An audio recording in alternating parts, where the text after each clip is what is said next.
Le régime Tebboune vient encore une fois de collectionner une nouvelle ou d'inventer une nouvelle anomalie. Depuis 24 heures, un document a circulé partout sur les réseaux sociaux, m'a été envoyé par plusieurs contacts, etc. Un document blanc, même pas signé, même pas confirmé. Une écriture noire sur un papier blanc.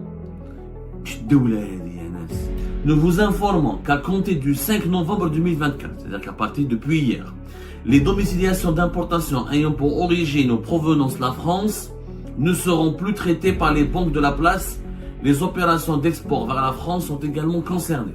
Pour punir la France, qui a pris la décision officiellement de de reconnaître la souveraineté du Maroc sur le territoire du Sahara occidental. Et c'est-à-dire que la note elle demande aux banques algériennes d'empêcher Sonatrach, par exemple, d'exporter son pétrole et son gaz vers la France. La France nous achète pour 7 milliards d'euros. C'est-à-dire à cause du Sahara occidental, à cause du Maroc, à cause de ce conflit, on ne va pas exporter 7 milliards d'euros vers la France. Ça n'a pas de sens, c'est extrêmement dangereux. Des pertes sont considérables pour l'Algérie. Juste pour les 400 000 Sahraouis. Le régime Tebboune vient encore une fois de collectionner une nouvelle ou d'inventer une nouvelle anomalie. Les anomalies, c'est ce que le régime Tebboune est en train d'inventer le mieux dans l'histoire de notre pays. Aucun régime, je dis bien aucun régime algérien depuis l'indépendance du pays n'a eu de pratiques anormales aussi nombreuses, aussi régulières, aussi permanentes que le régime Tebboune. Depuis 24 heures, un document a circulé partout sur les réseaux sociaux, m'a été envoyé par plusieurs contacts, etc. Un document blanc. Un document blanc sur neige, un document comme ça, un document qui, même pas signé, même pas confirmé, une écriture noire sur un papier blanc. Un État, il a une crédibilité, il a une respectabilité, il a une moralité, il a une intégrité morale. Ce document, on a dit qu'il provient de l'association de la BEF, l'association des banques et des établissements financiers en Algérie, qui est une association. Je dis bien une association. Mais allez, ce que dit d'abord ce document, vous allez parler de sa provenance. Ce document, il dit: nous vous informons qu'à compter du 5 novembre 2024, c'est-à-dire qu'à partir depuis hier, les domiciliations d'importation ayant pour origine ou provenance la France ne seront plus traitées par les banques de la place. Les opérations d'export vers la France sont également concernées.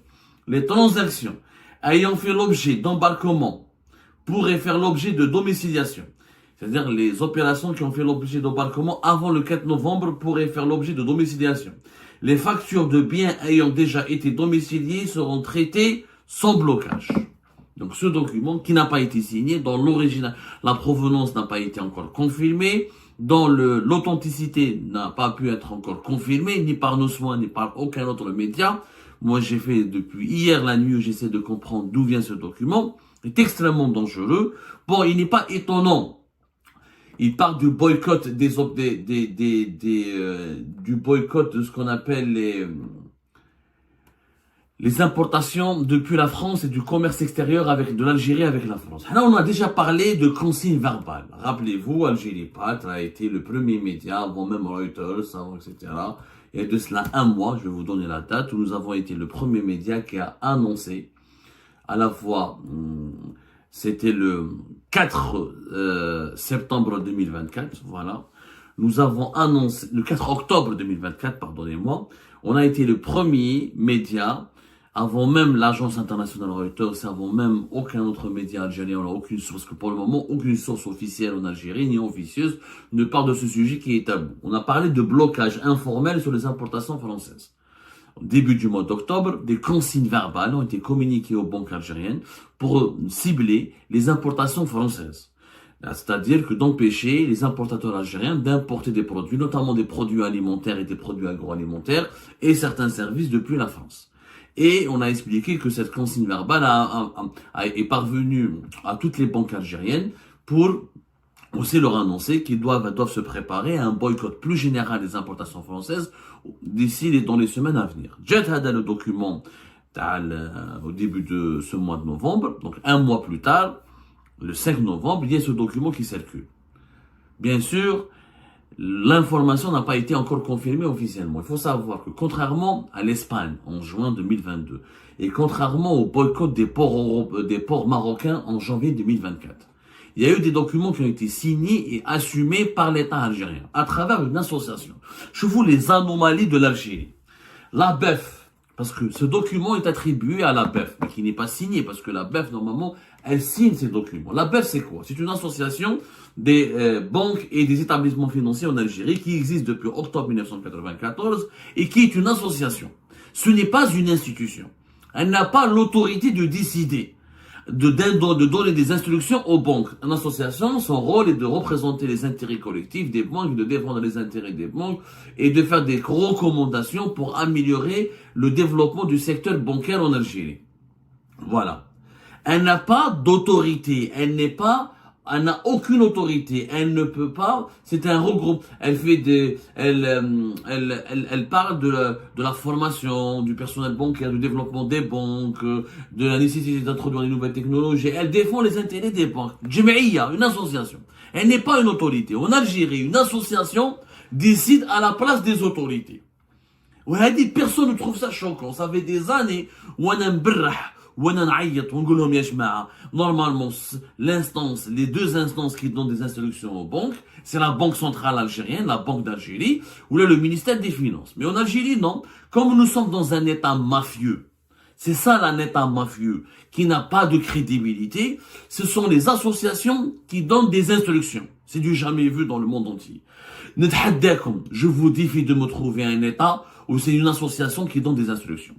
La BEF a assumé en juin 2022, elle a demandé aux banques algériennes de boycotter et d'arrêter ce qu'on appelle les domiciliations, les opérations de domiciliation des importations depuis des produits espagnols vers l'Algérie.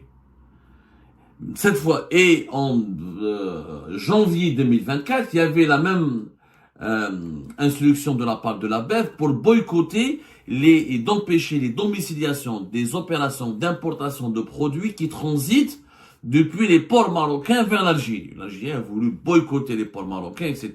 Ça a été décidé le 10 janvier 2024. Dans ces deux cas de figure, il y a eu la BEF qui a assumé à travers des notes signées. Ce qui est anormal puisque ce n'est pas encore une fois à une association de donner des instructions. Cette fois-ci, dans le cas des importations françaises, c'était des consignes verbales.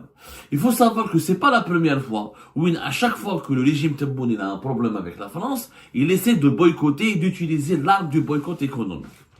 En 2021, la même chose a été observée, sauf qu'il n'y a pas eu de document, il n'y a pas eu de note officielle, il y a eu des consignes verbales. D'ailleurs, en 2021, il y a eu un grand problème lorsque l'Algérie a rappelé son ambassadeur à cause des déclarations de Emmanuel Macron sur le régime militaire algérien, sur la rente mémorielle, etc. C'était des déclarations, rappelez-vous, notez comme la date, déclaration de Macron, c'était en 2020, c'était vers la fin de 2021. يما كارثة l'Algérie هذه كارثة le régime algérien هذا كارثة.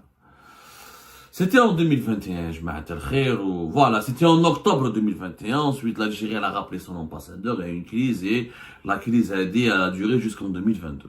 À l'époque, il y a eu des consignes verbales, mais la Société Générale et la BNP, qui sont deux banques françaises qui travaillent en Algérie, ont refusé d'appliquer ces consignes. À l'époque, ils ont dit, donnez-nous un document officiel signé, là on applique. Donc, les consignes n'ont été appliquées que par des banques étatiques, notamment parce que la majorité, le secteur bancaire en Algérie est dominé par les 6 banques étatiques, la BEA, la BNA, la BADR, la BDL, la CNEP, et la BAD, la BDL et le CPA. C'est ça, là. On a donné les chiffres, etc. Cette fois-ci, c'est plus grave. Le document, moi j'appelle les autorités algériennes à clarifier leur position.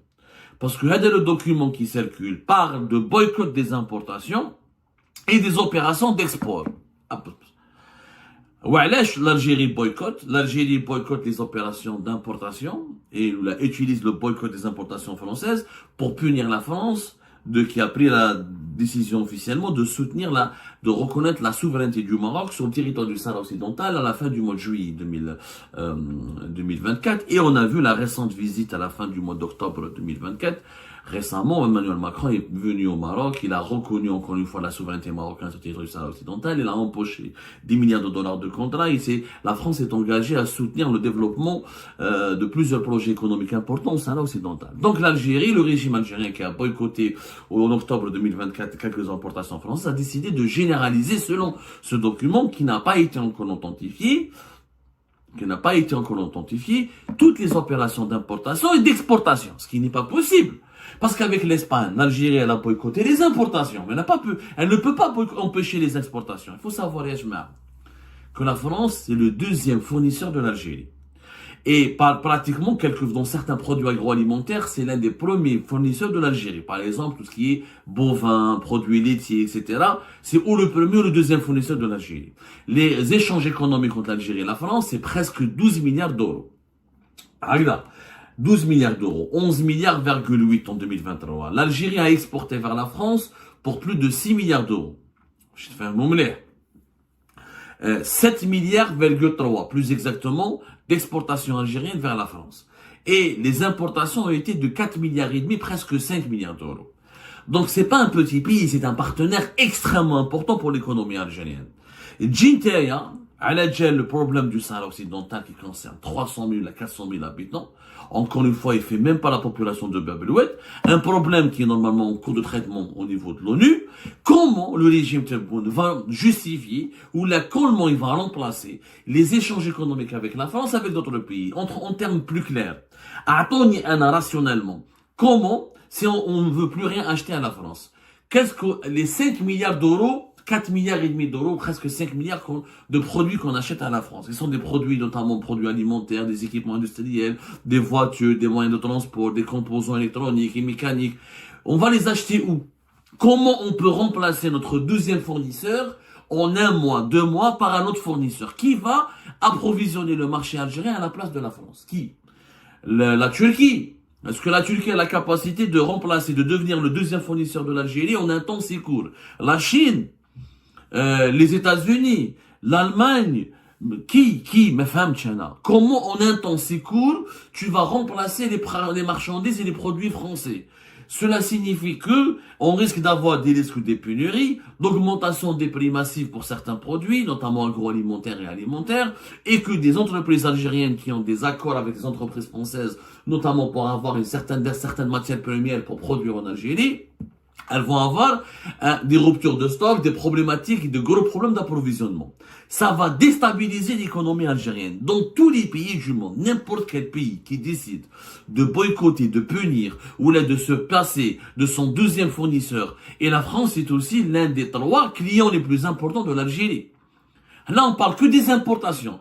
Même je parle pas encore des exportations. Si n'importe quel pays au monde ne peut pas, en 1 mois ou là en 2 mois, remplacer son deuxième fournisseur. C'est pas possible. Il faut au minimum 2 ans de préparation, de préparatifs, de mesures pour remplacer ton deuxième fournisseur par un autre fournisseur qui prend sa place. C'est-à-dire que les 5 milliards, les 4 milliards d'euros que nous importons depuis la France, il nous faut au moins 2 ans pour identifier un autre marché, pour maîtriser les coûts, pour changer de fournisseur et pour s'habituer à de nouveaux produits, etc. Avec le risque de ne pas créer des pénuries et une nouvelle inflation à 2 chiffres au niveau du marché national. La France est à côté, le port de Marseille c'est pas loin du port d'Alger.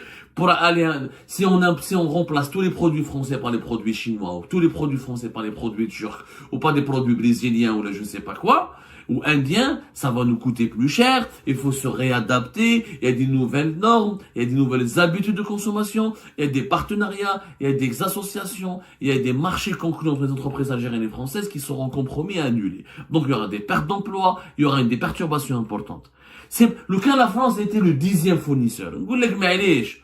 Boycotter les produits américains ou les égyptiens ou saoudiens, mais ça on parle de la France, c'est ton 2e fournisseur, Yanis. Tu vas perturber ton économie et tu vas entrer, les conséquences du boycott des produits espagnols. L'Espagne était, je rappelle, parmi nos 5 fournisseurs aussi. Je venais déjà avec l'Espagne ce que ça a donné. Ça a donné quoi avec l'Espagne? Le prix du poulet qui a augmenté puisque 60% de la matière première pour la fabrication, pour l'élevage de la volaille en Algérie, c'était détenu par des entreprises espagnoles. Donc, c'est des conséquences directes de ce boycott. Voilà, à l'époque, شفنا déjà avec l'époque espagnole, comment l'inflation à deux chiffres a augmenté et comment les conséquences étaient désastreuses pour les consommateurs algériens parce que tu ne peux pas te passer directement ou la malabalish, boycotter ou arrêter brutalement tes relations économiques avec un partenaire aussi majeur qui est classé parmi tes 3 clients les plus importants et 5 fournisseurs les plus importants du jour au lendemain. Et le régime Tebboune était obligé vers la fin de l'année 2023 et début de l'année 2024 d'alléger les sanctions et d'alléger les décisions de gel de certains d'importation de certains produits espagnols. Maintenant, la note. J'espère que c'est un faux document. Parce que c'est de la folie. La note, elle parle aussi des opérations d'exportation. Et c'est-à-dire que la note, elle demande aux banques algériennes d'empêcher son attraque, par exemple, d'exporter son pétrole et son gaz vers la France. La France nous achète pour 7 milliards d'euros. C'est-à-dire à cause du Sahara occidental, à cause du Maroc, à cause de ce conflit, on va pas exporter 7 milliards d'euros vers la France. C'est-à-dire que l'Algérie va renoncer à exporter 7 milliards d'euros juste à cause du Sahara occidental et du Maroc. C'est de la folie. C'est-à-dire que ce qu'on nous vendons vers la France, on ne veut pas le vendre vers la France, on va essayer de le vendre ailleurs. Mais avec des comptes, là, c'est pas possible. C'est pour ça, pour moi, ce document est faux. J'espère qu'il est faux. Il ne peut être que faux, parce que c'est de la folie. Mais à l'Espagne, on n'a pas cessé nos exportations vers l'Espagne. Vers l'Espagne, on exporte entre 3 et 4 milliards d'euros, notamment de gaz. Mais on n'a pas cessé de nos exportations de gaz. Parce que l'Algérie, on ne peut pas se permettre de ne pas exporter. Alors, on va perdre énormément d'argent. Mais c'est de la folie. On ne peut pas ne pas vendre notre gaz vers l'Espagne. Comme on ne peut pas ne pas vendre notre gaz et notre pétrole vers la France. Parce qu'il y a des contrats. Si tu fais une rupture de contrat, à l'appel comme les hydrocarbures, c'est 6 milliards d'euros d'exportation depuis l'Algérie vers la France. 3 milliards et demi d'euros rien que de gaz naturel et de GNL. Et 2 milliards de pétrole brut. Ah, c'est des contrats, c'est des commandes. Tu vas pas vendre à la France, donc on va perdre 6 milliards d'euros avec Bulk. Ça n'a pas de sens. Ça n'a pas de sens, c'est extrêmement dangereux. C'est des pertes sont considérables pour l'Algérie. Et juste pour les 400 000 Sahraouis. Mais je mets en danger les intérêts économiques de 47 millions d'Algériens et d'Algériens pour 400 000 Sahraouis. C'est qu'il y a un problème quelque part. C'est que ce régime, il est fou. Je ne pense pas que ce document il est vrai. Il aurait été authentique, il aurait été vrai si on boycottait uniquement les importations. Mais boycotter les importations, déjà boycotter les importations depuis la France, c'est extrêmement dangereux. Boycotter encore les exportations vers la France, c'est suicidaire. C'est pas dangereux, c'est suicidaire. Donc, c'est une option dangereuse que le régime Tebboune est en train de mener en politisant l'économie. Ça va créer plus d'inflation, plus de chômage, plus de pénurie, plus de perturbations d'approvisionnement de la matière première, des matières premières pour les entreprises algériennes. Ça va compromettre les activités économiques de notre pays et ça va aggraver la misère et l'appauvrissement des foyers des ménages algériens qui sont plus de 11 millions et quelques.